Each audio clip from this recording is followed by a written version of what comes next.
ভাঁড়ে বা তৃণমূল কংগ্রেস জিতবে, ভাঁড়ের পালাবদল হবে। গত 4.5 বছর 5 বছরে ভাঁড়ের ডেভেলপমেন্ট বলতে কিছু নওশাদ করতে পারেনি। এক ফুটো রাস্তা হয়নি, একটা ব্রিজ হয়নি, একটা কালভার্ট হয়নি। এলাকায় বরাবরই অশান্তি। শুধুমাত্র হুগলি থেকে এসছে, মাথায় টুপি দিয়ে মিথ্যা কথা বলেছে, এটা এই নওশাদ, কমরেড নওশাদ বলি একে, এই কমরেড নওশাদ। কারণ টুপি মাথায় দিয়ে যেভাবে মিথ্যা কথাগুলো সাজিয়ে গুছিয়ে বলার চেষ্টা করে, যেটা আমি একজন মুসলিম পরিবারের সদস্য হিসেবে অত্যন্ত লজ্জাজনক ঘটনা। যে আমরা 365 দিন মানুষের সঙ্গে থাকি। আমি বেশিরভাবে যেগুলো দেখি, ক্যানিং পূর্ব, ভাঙড়, সাতগাছিয়া, গোসবা, এটা আমি আমার নেতা অভিষেক বন্দ্যোপাধ্যায় এবং মাননীয় মুখ্যমন্ত্রী মমতা বন্দ্যোপাধ্যায় যেগুলো আমাকে দায়িত্ব দিয়ে রেখেছেন, সবকটাতেই জিতবো, জিতবো 100%। এক্ষেত্রে কোনো সন্দেহ নেই। আচ্ছা শওকত সাহেব, আপনি বললেন যে আপনার যে মানে যে সমস্ত এলাকা মানে আপনি দেখাশোনা করেন ওর মধ্যে আছে হলো ভাঙড়।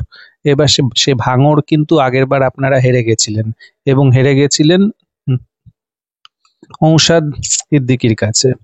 তো এবং আমরা অনেকেই জানি যে অন্যান্য যত অপোজিশন নেতা আছে তার মধ্যে কিন্তু ওনার কিন্তু যথেষ্ট কম্পারেটিভলি যে নাম ডাক আছে, অ্যাটলিস্ট কিনা যে মিডিয়াতে।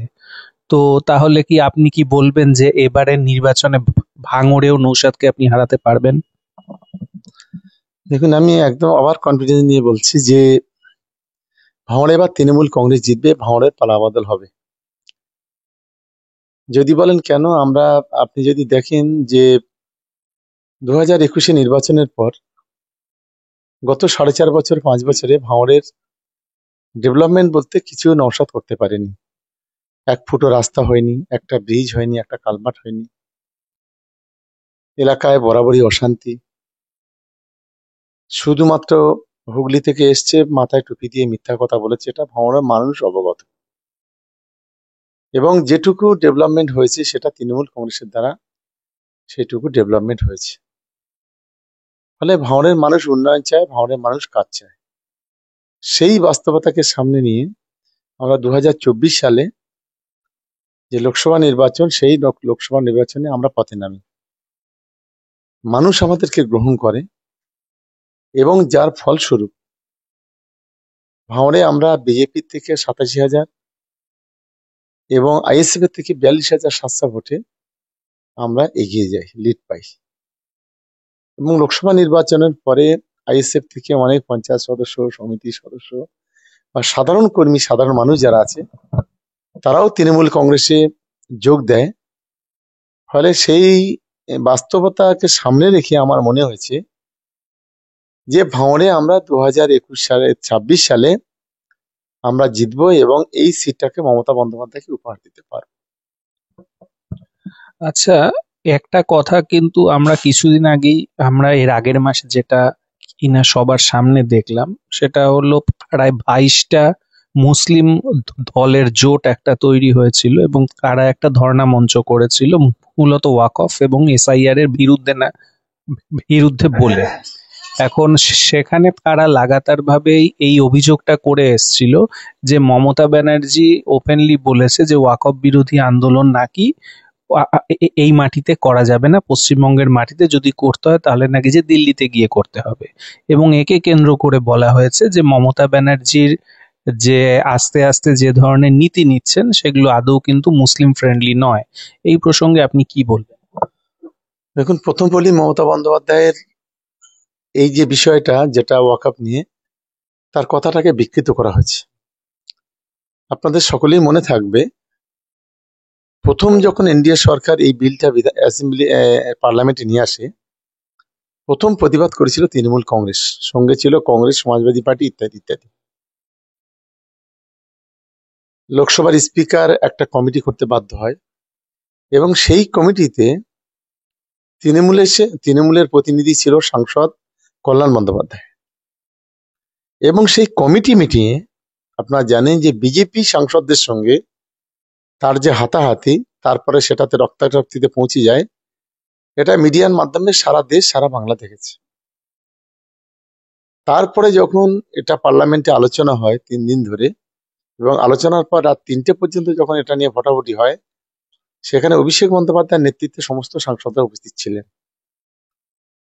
সংখ্যাধিক্যের জেরে যখন পার্লামেন্টে এই বিল পাশ হলো, প্রথম বাংলার বুকে মমতা বন্দ্যোপাধ্যায় এই ওয়াকফ বিল নিয়ে তিনি আমাদের সঙ্গে আলোচনা করে একদিকে বললেন যে তোমরা সারা বাংলা জুড়ে এটাকে আন্দোলন করো, দুই তিনি নিজেই কলকাতা রাজপথে নামলেন, এটা হয়তো সকলেরই মনে আছে, এবং এই ওয়াকফ আইন এটা কার্যকরী করতে দেব না, ঠিক যেমন এনআরসির মতো করে মমতা বন্দ্যোপাধ্যায় সেদিন কিন্তু এই আওয়াজ তুলেছিলেন।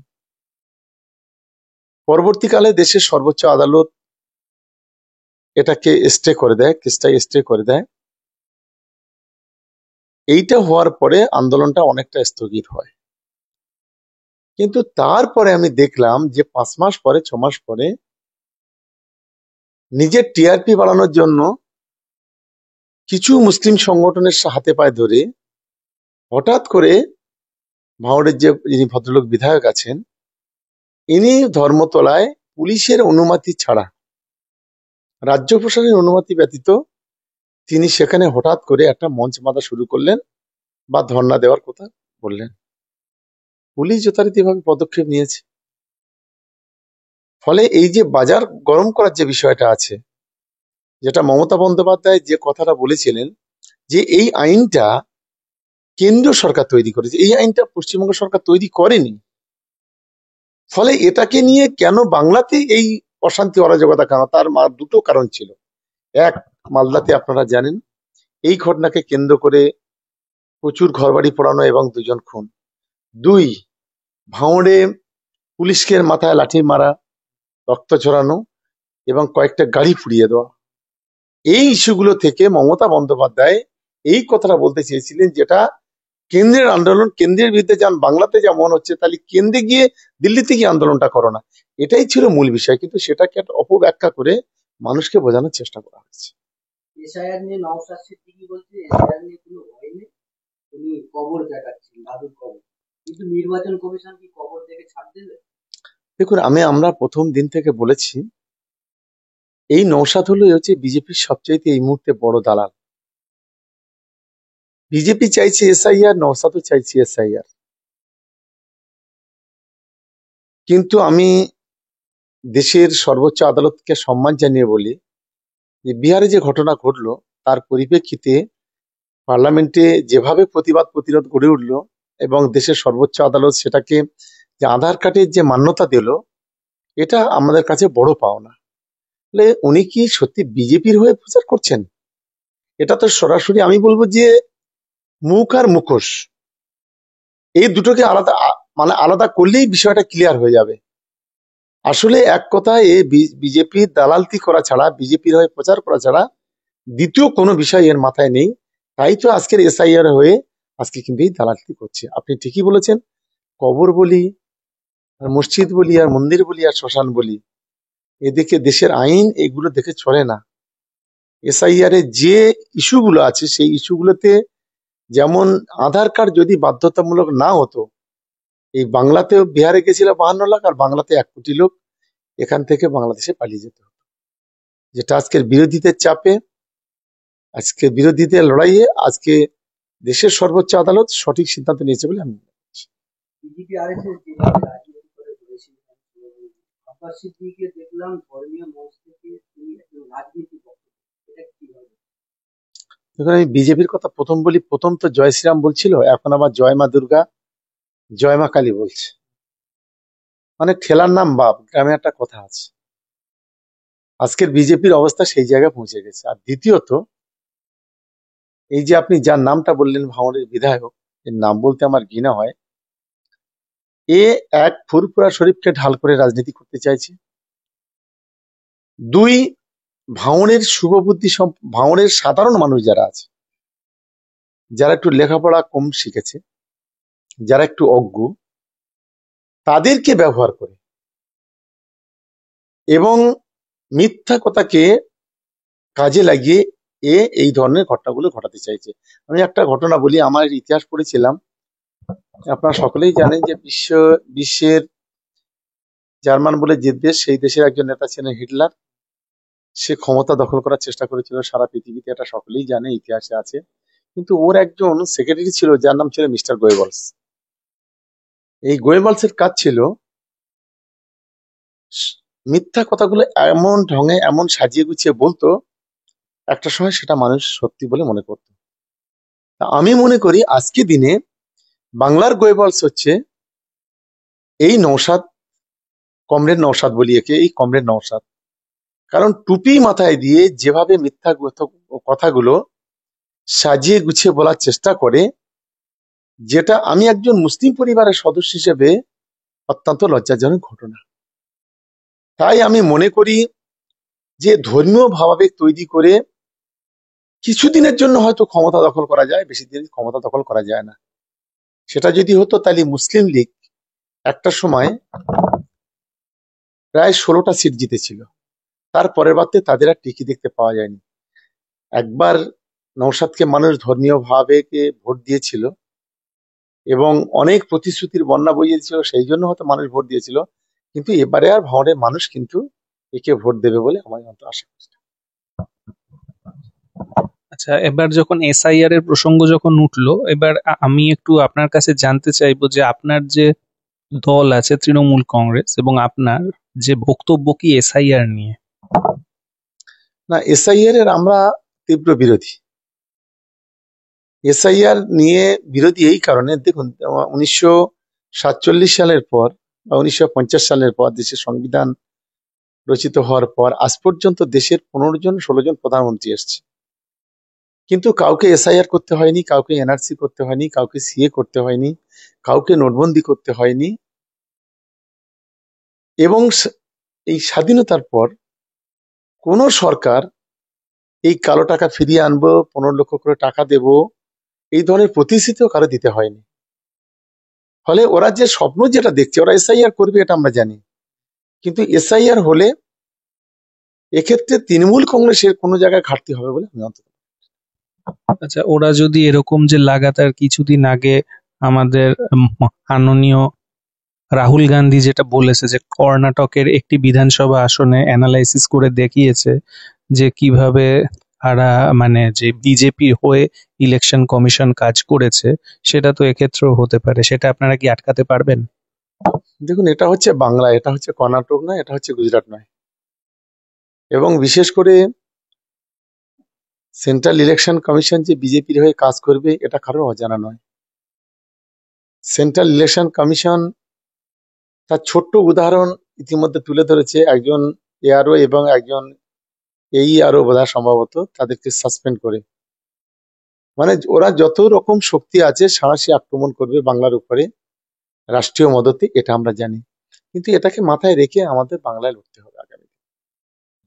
আর একটা একটা প্রশ্ন করব, সেটা হলো যে আপনি বোধহয় জানেন 2026-এর পর যে ডিলিমিটেশন হতে চলেছে, তার মানে হলো আপনাদের যে এতদিনকার 1973 সালের পর বিভিন্ন ভারতের যে রাজ্যে যে জনসংখ্যা বদলেছে, জনসংখ্যার বিন্যাস, সেই অনুযায়ী এমপি সিটের বিন্যাস বদলাবে।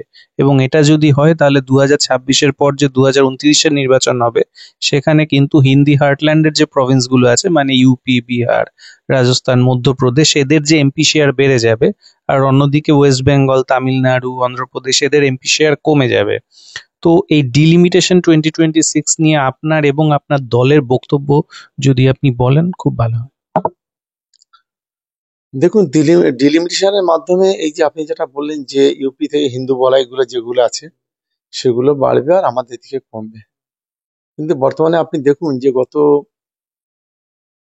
লোকসভা নির্বাচনের নিরিখে যে রেজাল্ট, সেই রেজাল্টে আমরা দেখেছি প্রায় সম্ভবত 59 সিট বা 69 সিট, যেটা 1000-এর মধ্যে হার জিত হয়েছে, যেখানে বিজেপি 1000-এর মধ্যে থেকে এই সিটগুলো বের করে নিয়েছে।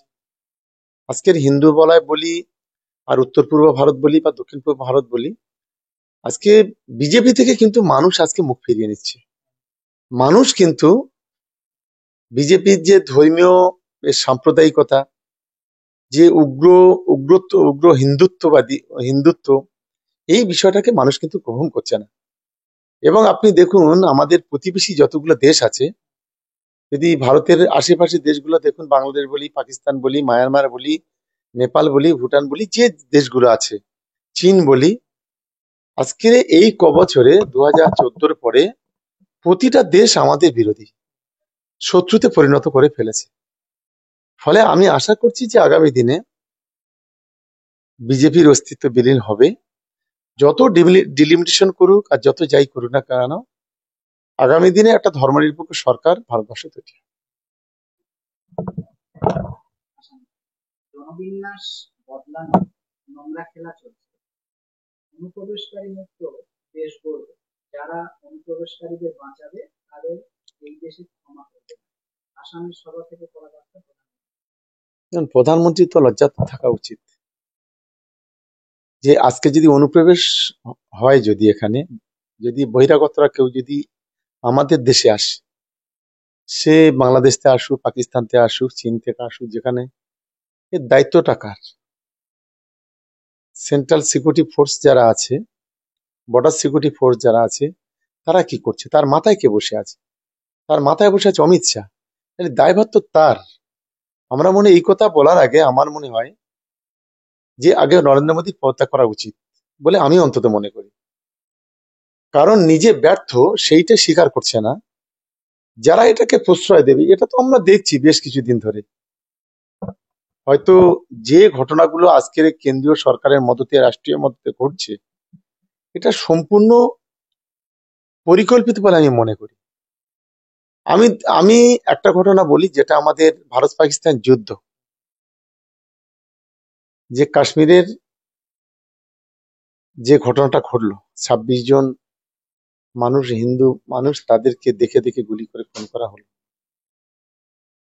এবং সেই ঘটনাকে কেন্দ্র করে দেশের প্রধানমন্ত্রী দফায় দফায় বৈঠক করছেন। কখন করছেন জল বিভাগের সাথে, কখন স্থল বিভাগের সাথে, কখন আকাশ বিভাগের সাথে, দিনের পর দিন বৈঠক করলেন। আমরা ভেবেছিলাম যে হয়তো দেশের প্রধানমন্ত্রী যেভাবে বৈঠক করছেন, হয়তো আমাদের যে পাক অধিকৃত যে কাশ্মীর আছে, হয়তো সেটা আমরা আমাদের কবজায় নিতে পারবো, বা পাকিস্তানকে আমরা একেবারে ক্ষমতাচ্যুত করতে পারবো। কিন্তু আমরা অবাক হলাম যে দুদিনে 48 ঘন্টার মধ্যে যুদ্ধবিরতি হলো। কোনো একজন আহ, কোনো একজন পৃথিবীর কোন বিশ্বের কোন একজন নেতার ইঙ্গিত আঙ্গুলি হেলেনি। ফলে তাহলে মেরুদণ্ডহীন যে একটা সরকার চলছে আমাদের দেশে, এটাই প্রমাণিত। 1972 সালে যখন দেশের প্রধানমন্ত্রী ইন্দিরা গান্ধী, তখনও দাদাগিরি করার চেষ্টা করেছিল আমেরিকা, কিন্তু সেদিন ইন্দিরা গান্ধী মাথা নত করেনি।